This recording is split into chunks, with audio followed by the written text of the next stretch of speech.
Bismillahirrahmanirrahim.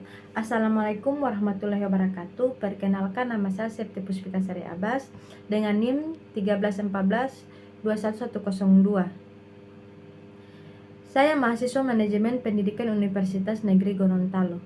Di sini saya akan memaparkan hasil PPT saya dengan judul Pentingnya Komitmen Nasional untuk Pembangunan. Baik, langsung saja. Yang pertama, polarisasi dunia. Dalam upaya memilih dan menentukan strategi pembangunan yang tepat, suatu negara bangsa harus berangkat dari pandangan bahwa negara bangsa yang bersangkutan yang menjadi tuan di rumah sendiri. Secara nasional harus bersifat internal. Pandangan itu antara lain berarti bahwa kemampuan sendirilah yang diandalkan meskipun karena keterbatasan yang dihadapi. Kerjasama dengan negara-negara lain secara bilateral, multilateral, regional, dan global tetap diperlukan agar usaha memupuk dan mewujudkan kerjasama tersebut berhasil. Perlu dipahami di bentuk-bentuk polarisasi yang ada di dunia di dewasa ini. Polarisasi di bidang politik, meskipun Perang Dunia II telah berakhir lebih dari setengah abad yang lalu dan Perang Dingin pun sudah diusai pada akhir dekade 80-an. Namun umat manusia belum bebas dari perasaan takut, kelaparan, kemiskinan, dan penderitaan.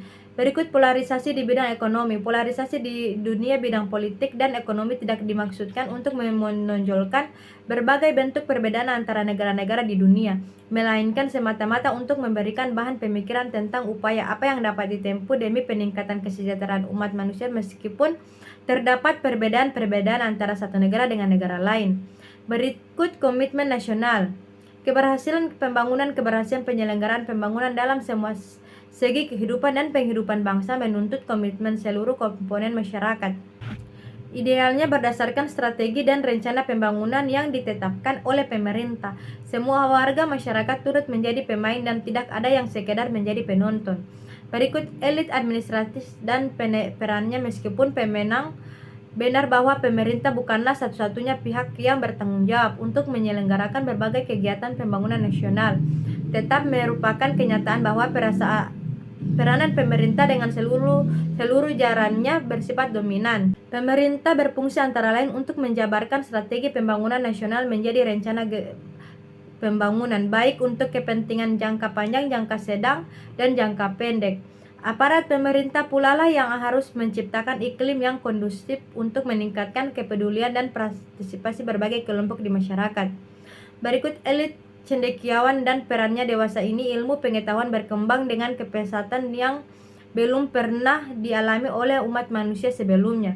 Salah satu hasil perkembangan tersebut ialah alamiah berbagai disiplin ilmu baru yang bersifat spesialistik. Perkembangan ini sangat menggembirakan karena umat manusia memiliki instrumen ilmu baru dan lebih mampu untuk digunakan dalam memecahkan berbagai masalah rumit yang timbul karena dinamika manusia. Berikut elit bisnis dan perannya. Meskipun harus diakui bahwa sektor swasta di negara-negara industri baru sedang berkembang dan sedang membangun belum sekuat rekan-rekan mereka di negara-negara industri maju, kini semakin disadari bahwa sektor tersebut terutama melalui interaksi dan partisipasinya merupakan mitra bagi pemerintah dalam penyelenggaraan kegiatan pembangunan nasional. Partisipasi demikian dapat mengambil berbagai bentuk seperti yang pertama, pemberian dukungan pada strategi, rencana, dan kebijaksanaan pembangunan nasional. Yang kedua, meningkatkan kegiatan ekspor dan dengan demikian meningkatkan penerimaan devisa negara.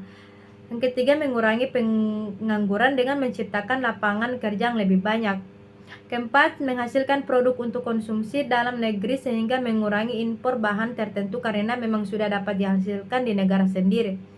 Kelima, menunaikan berbagai kewajiban sosial kepada masyarakat. Membina kemitraan antara usaha besar, kecil, dan menengah dan meningkatkan daya saing melalui ketangguhan dalam memelihara dan mempertahankan keunggulan kompetitif yang dimiliki. Ikut elit militer dan perannya dapat dipastikan bahwa suatu negara bangsa bertekad berbulat untuk mempertahankan kemerdekaannya, menjamin integrasi, menegakkan kedaulatannya, menjamin stabilitas dalam segala bidang dan kehidupan bangsa seperti di bidang politik, ekonomi, pertahanan dan keamanan, serta sosial budaya.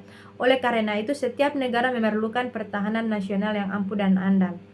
Sekian dari saya yang bisa saya sampaikan. Wabillahi taufiq wal hidayah. Wassalamualaikum warahmatullahi wabarakatuh.